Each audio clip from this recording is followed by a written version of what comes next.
Hello. Welcome to another Read With Me session. I'm yours truly, Isabel Bedell, and I'm here to read with you an amazing chapter on the Good to Great book by Jim Collins. This book it's brilliant. It really is.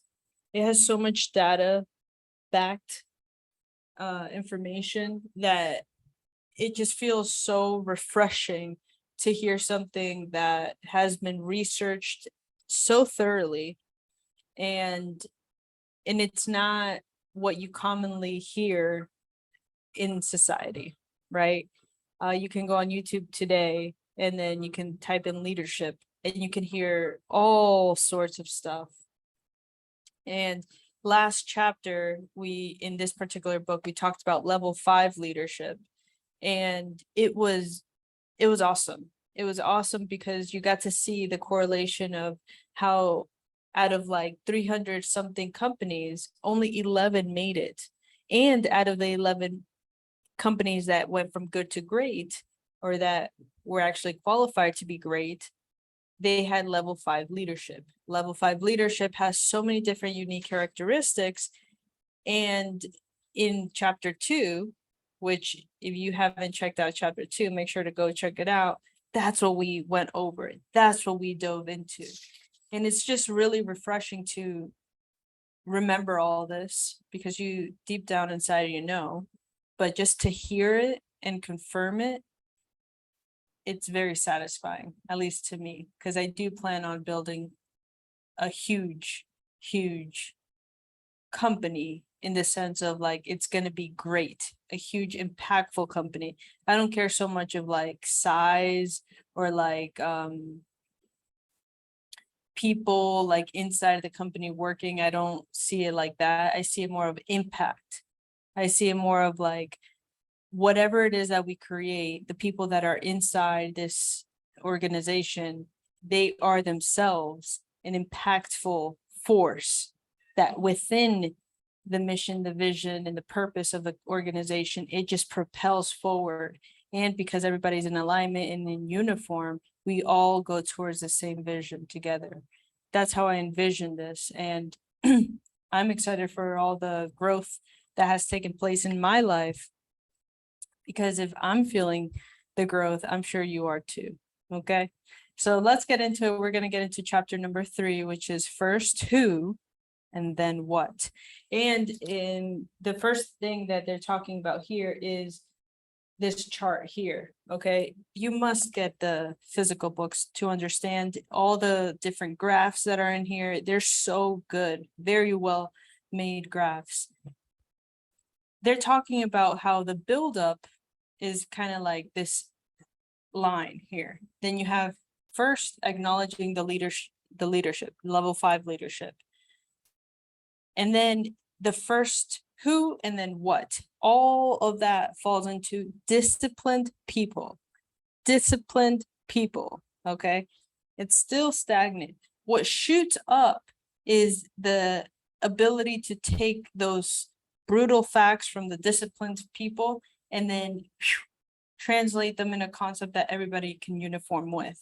And we're going to get into it. But this is like a flywheel effect where the breakthrough happens when disciplined people have disciplined thoughts and disciplined action. People, thoughts, actions, all in alignment, create this trajectory towards massive breakthroughs. Let's start off with this amazing quote by Tom Wolfe. Okay, Ken Kesey. There are going to be times when we can't wait for somebody. Now you're either on the bus or off the bus. Yeah. Wow, that brought me back. When I was younger, there was this one teacher that always said that. You're either on the bus or off the bus. And she would just like, if you're late to class, she would like close the door on you and you can't come in. Anyways, let's get into it, shall we? When we began the research project, we expected to find that the first step in taking a company from good to great would be to set a new direction, a new vision and strategy for the company. And then to get people committed and aligned behind the new direction. And we found something quite the opposite. The executives who ignited the transformations from good to great did not first figure out where to drive the bus and then get people to take it there. No, they first got the right people on the bus, the wrong people off the bus, and then figured out where to drive it. Oof. This is so freaking good. Look, I don't really know where we should be taking this bus, but I know this much. If we get the right people on the bus, the right people in the right seats, and in the wrong people off the bus, then we'll figure out how to take it to some place great. The good to great leaders understood 3 simple truths. First, if you begin with who rather than what, you can more easily adapt to changing a world. Oof. If people join the bus primarily because of where it is going, what happens if you get to 10 miles down the road and you need to change direction? You've got a problem. But if people are on the bus because of who else is on the bus, then it's much easier to change direction. Hey, I got on this bus, and who else is in it? If we need to change direction to be more successful, fine with me. Second, if you have the right people on the bus, the problem of how to motivate and manage people largely goes away. The right people don't need to be tightly managed or fired up. They will be self-motivated by inner drive to produce the best results and to be part of creating something great.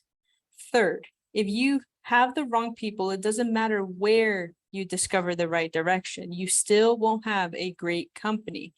Great vision without great people is irrelevant. Whew. Wow, what a line.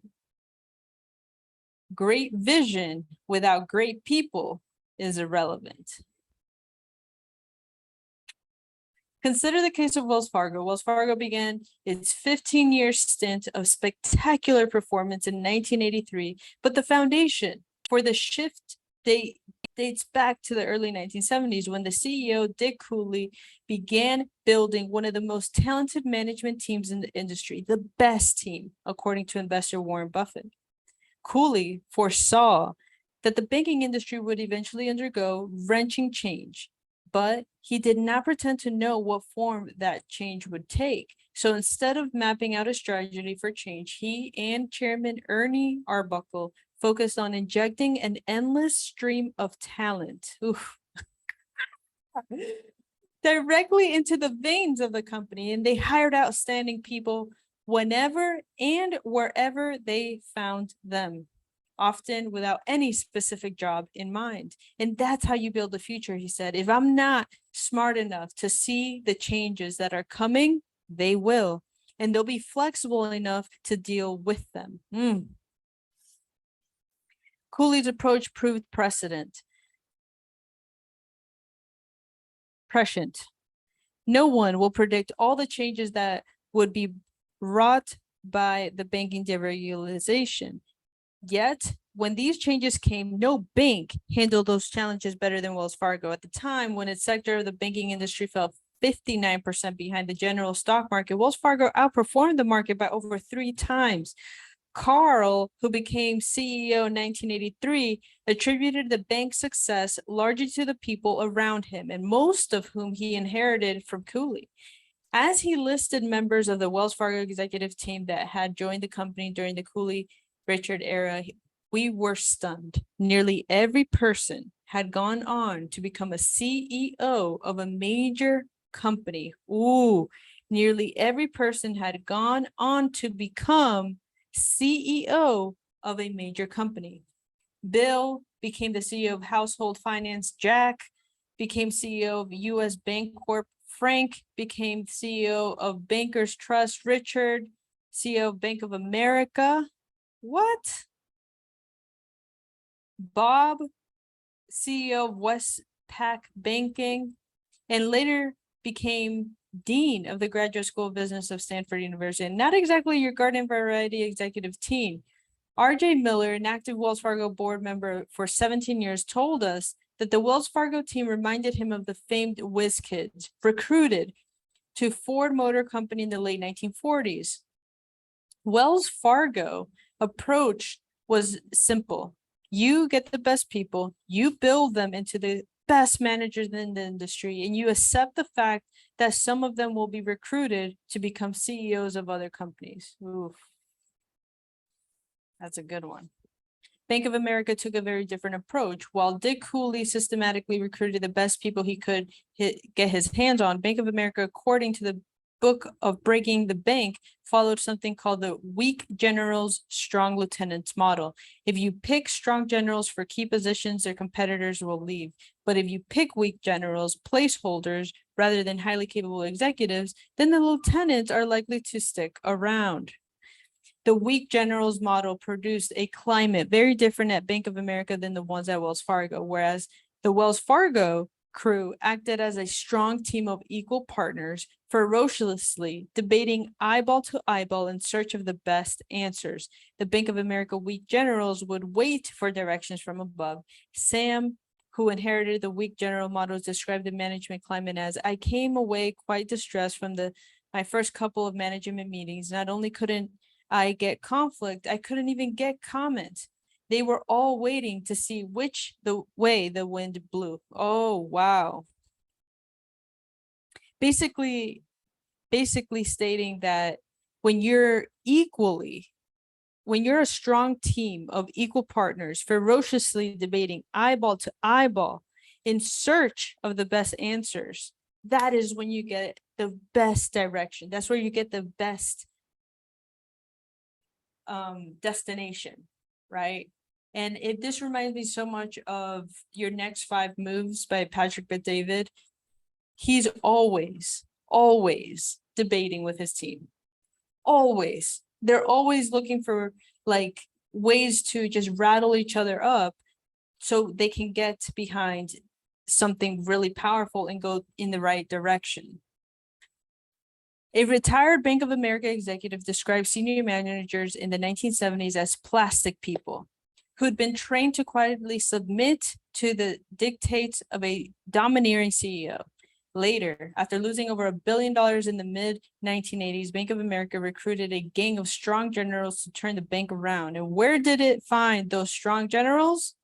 From right across the street at Wells Fargo. In fact, Bank of America recruited so many Wells Fargo executives during its turnaround that people inside began to refer themselves as Wells of America. At that point, Bank of America began to climb upward again, but it was too little, too late. From 1973 and 1998, while Wells Fargo went from buildup to breakthrough results, Bank of America's cumulative stock returns didn't even keep pace with the general market. Now, you've got to be thinking, that's just good management. The idea of getting the right people around you, what's new about that? On one level, we have to agree. It is just plain good old-fashioned good management. But what stands out with such distinction? In the good to great companies, there are two key points that made them quite different. To be clear, the main point of this chapter is not just about assembling the right team. That's nothing new. The main point is to first get the right people on the bus, the wrong people off the bus immediately before you figure out where to drive it. The second key point is the degree of sheer rigor needed in people decisions in order to take a company from good to great. First who is a very simple idea to grasp and a very difficult idea to do. And most don't do it well. It's easy to talk about paying attention to people's decisions, but how many executives have the discipline of David Maxwell, who held off on developing a strategy until he got the right people in place, while the company was losing $1 million every single day, with $56 billion of loans underwater?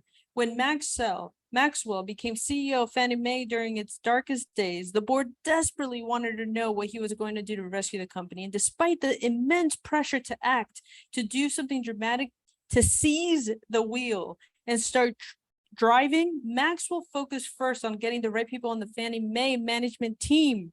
His first act was to interview all of the officers. He sat them down and said, look, this is going to be a very hard challenge. I want you to think about how demanding this is going to be for you. If you don't think you're going to like it, it's fine. Nobody's going to hate you. Maxwell made it absolutely clear that there would be absolutely only seats for A players who were going to put up A+ effort. And if you weren't up for it, you had better get off the bus and get off now. One executive who had just uprooted his life and career to join Fannie Mae came to Maxwell and said, I listened to you very carefully and I don't want to do this. He left and went back to where he came from. And in all, 14 of the 26 executives left the company. He replaced by some of the best, smartest, and hardest working executives in the world of finance. The same standard applied up and down the Fannie Mae ranks as managers at every level increased the caliber of their teams and put immense peer pressure upon each other, creating high turnover at first. But when some people just didn't pan out, they would just get them out. Oh my gosh, I love this so much. The same standard applied up and down the Fannie Mae ranks as managers at every single level increased the caliber of their teams and put immense peer pressure upon each other, creating high turnover at first when some people just didn't pan out. We had a saying, you can't fake it at Fannie Mae, said one executive team member. Neither you knew your stuff or you didn't. And if you didn't, you just blow out of here. Wells Fargo and Fannie Mae both illustrate the idea that who questions come before what questions. Before vision, before strategy, before tactics, before organizational structure, before technology. It's the who that matters. Dick Cooley and David Maxwell both exemplified a classic level 5 style when they said, I don't know where we should take this company, but I do know that if I start with the right people, ask them the right questions, and engage them in vigorous debate, we will find a way to make this company great. This speaks volumes. Not a genius with 1,000 helpers. Here we go. In contrast to the good to great companies which built deep and strong executive teams, many of the comparison companies followed a genius with 1,000 helpers model. In this model, the company is a platform for the talent of an extraordinary individual. In these cases, the towering genius, the primary driving force in the company's success, is a great asset, as long as the genius sticks around. The genius seldom build great management team for the simple reason that they don't need one and often don't want one. And if you're a genius, you don't need a Wells Fargo caliber management team of people who could run their own shows elsewhere. No, you just need an army of good soldiers who can help implement great ideas. However, when the genius leaves, the helpers are often lost. Or worse, they try to mimic their predecessor with bold visionary moves, trying to act like a genius without actually being a genius. That proves unsuccessful. Wow.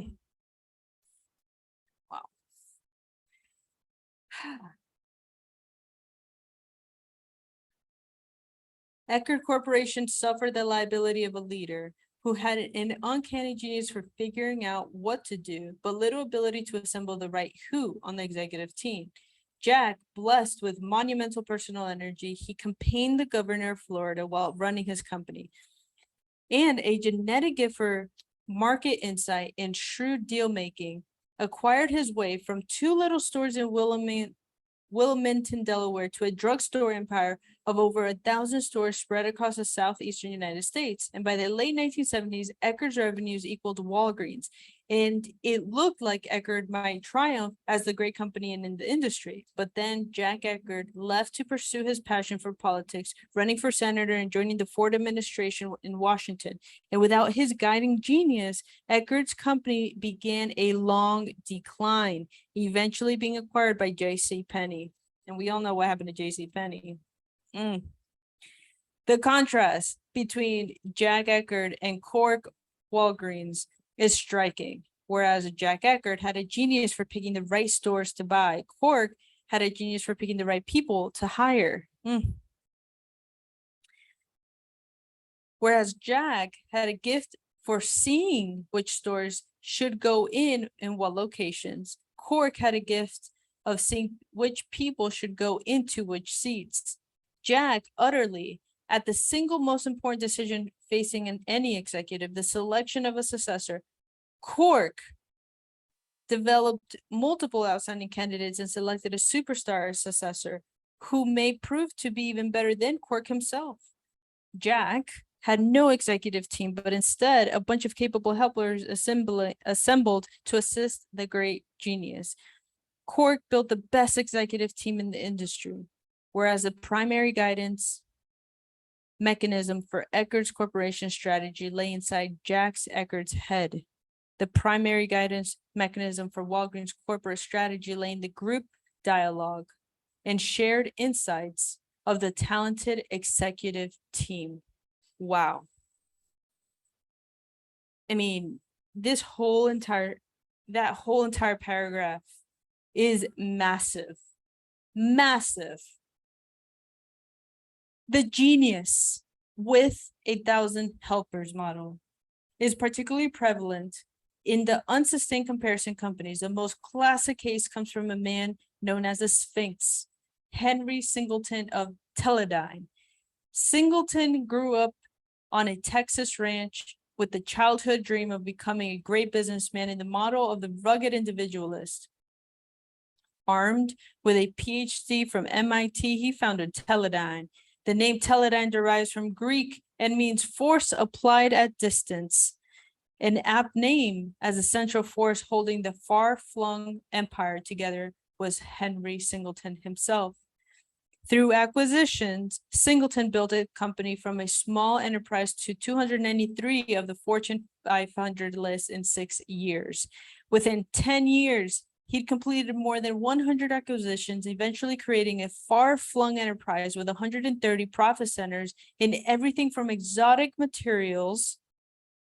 metals to insurance. And amazingly, the whole system worked, with Singleton himself acting as the glue that connected all the moving parts together. At one point, he said, "I define my job as having the freedom to do what seems to me to be in the best interest of the company at any time." And a 1978 Forbes feature story maintained Singleton will win no awards for humility, but who can avoid standing in awe of his impressive record. Singleton continued to run the company well into his 70s with no serious thought given to secession. And after all, why worry about secession when the very point of the whole thing is to serve as a platform to leverage the talents of your remarkable genius?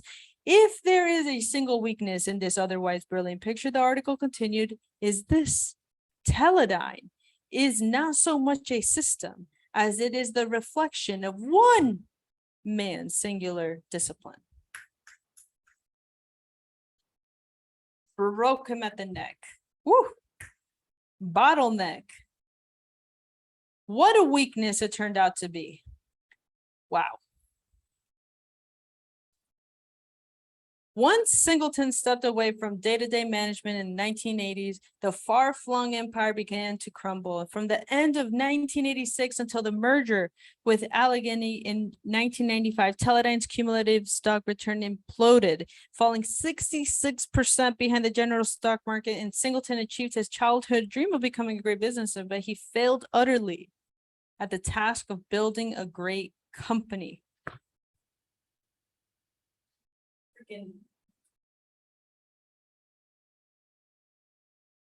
The truth shall set you free.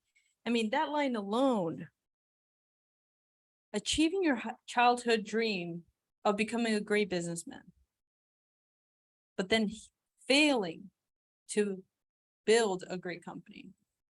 Which one would you want? It's who you pay, not how much you pay them. It's who you pay, not how you pay them, not how much, just how you pay them.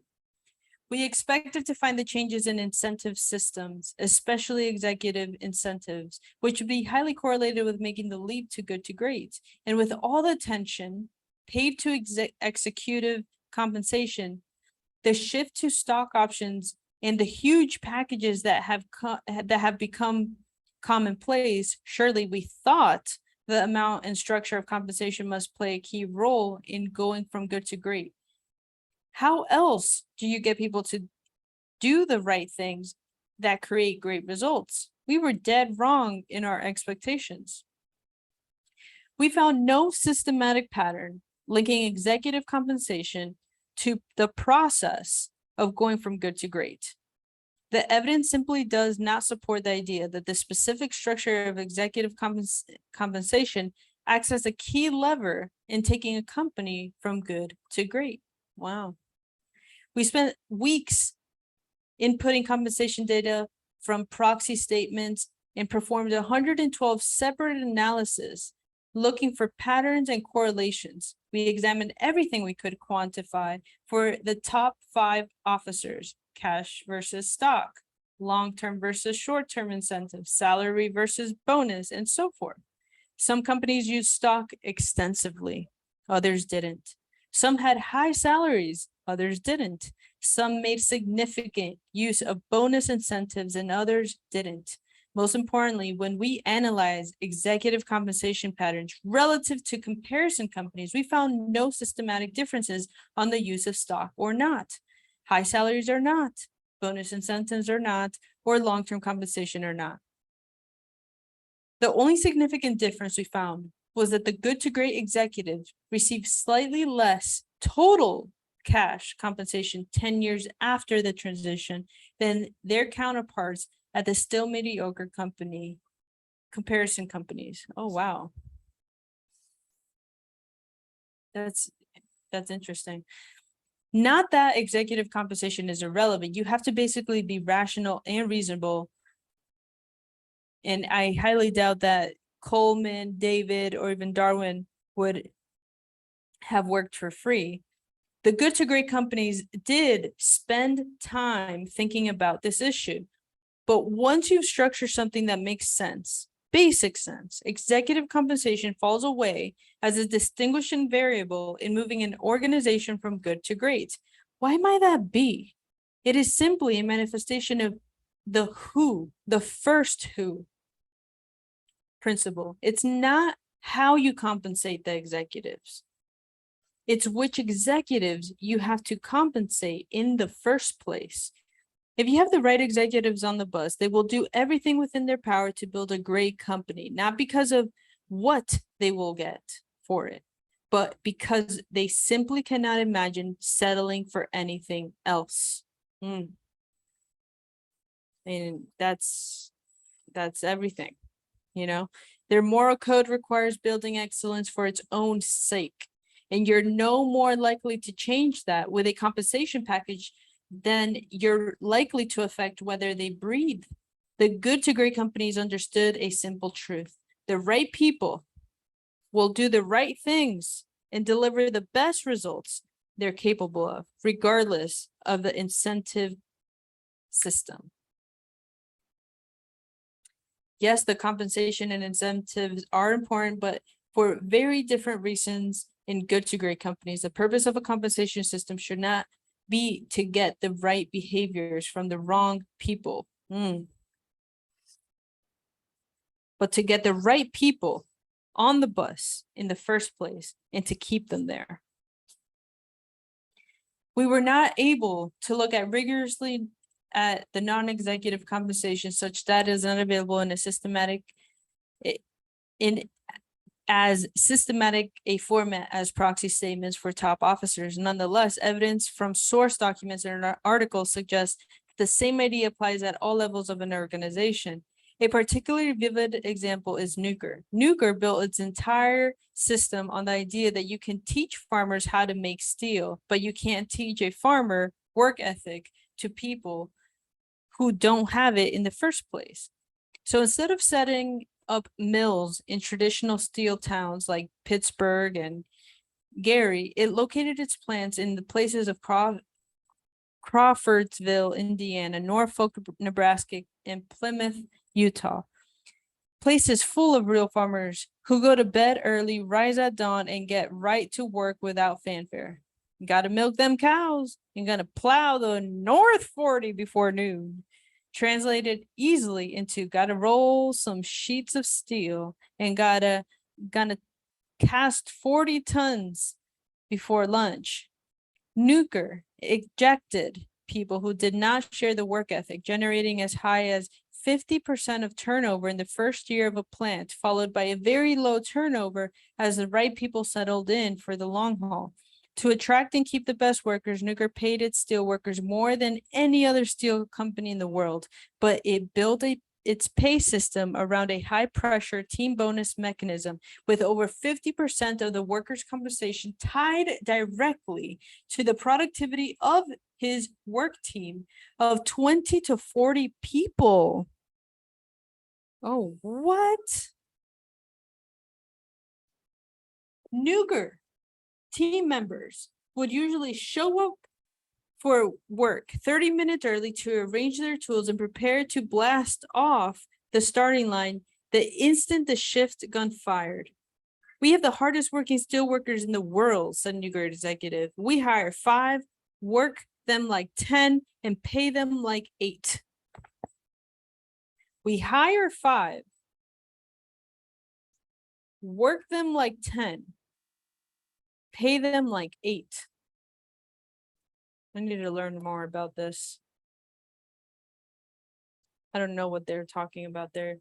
It could mean so many different things. I don't want to assume. The Nuker system did not aim to turn lazy people into hard workers, but to create an environment where hardworking people would thrive and lazy people would either just jump or get thrown off the bus. In one extreme case, workers chased a lazy teammate right out the plant with an angle iron. Wow. Nuker rejected the old adage that people are your most valuable asset. In a good to great transformation, people are not your most important asset. The right people are. Nuker illustrates a key point in determining the right people. The good to great companies placed greater weight on character attributes than on specific educational background, practical skills, specialized knowledge, or work experience. Not that specific knowledge or skills are unimportant, but they viewed these traits as more teachable, or at least learnable, whereas they believed dimensions like character, work ethic, basic intelligence, dedication to fulfilling commitments, and values are more ingrained. As Dave Nassif of Pitney Bowes puts it,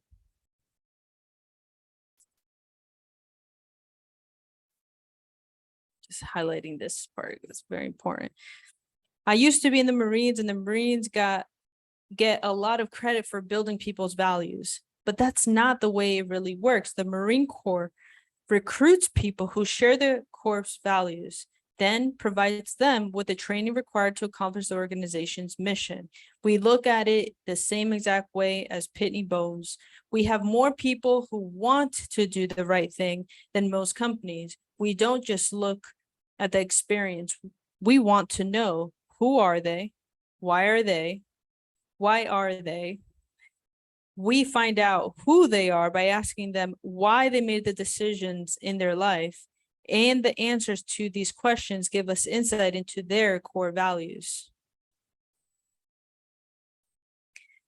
One good to great executive said that his best hiring decisions often came from people with no industry or business experience. And in one case, he hired a manager who'd been captured twice during the Second World War and escaped both times. I thought anyone that Anyone who could do that shouldn't have any trouble with business. I love that. I love that. I'm going to leave it there, and then we're going to go into the second part of this amazing chapter in the second part of this book. But wow, wow, wow. I mean, like, can we just be honest for a little bit? What a chapter. This is beautiful. I pray that if you're in a position right now that where you have a company, or if you're running a household, you know, if you think about it that way, if you're running a household, right? The right people are in there because they're your family. And the right people that you choose to be around are your family, right? You can be family with someone, but not want to talk to them. And that's what makes them not a good person for you, all right? The who, right? So if you put the right people in your family, in that household, how amazing is that dynamic within the household? Amazing, right? So the same thing applies to business, where if you share exactly what you want, and you know, and you're very clear on who it is that you want to attract, world-class people, integrity driven, values focused, mission, like everything is going to be in alignment. They will come. And those that are not in alignment, they will flee. I loved reading this so much. I'm so excited for what's to come. And I'll see you in the next Read With Me session, where we uncover rigorous, not ruthless. And there's a lot more to that. I'll talk to you soon. See you later.